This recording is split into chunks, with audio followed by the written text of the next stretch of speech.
how to add transitions between clips in Inshot. Hey everyone, welcome back to the channel. If you are new here, don't forget to hit the subscribe button and turn on the notification bell to not miss any updates.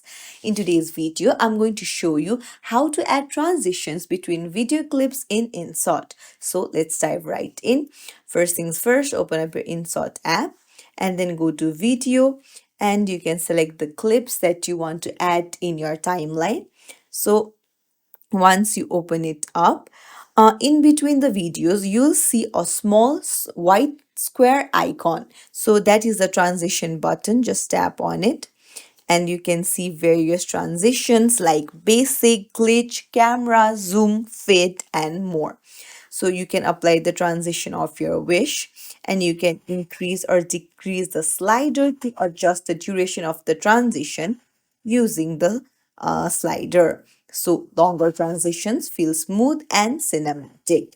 So you can just stick on it after you're done making the changes, and that's it.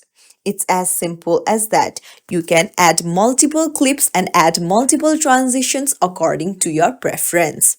If you found this tutorial helpful, don't forget to hit the thumbs up and subscribe for more tips and tricks. Thank you for watching.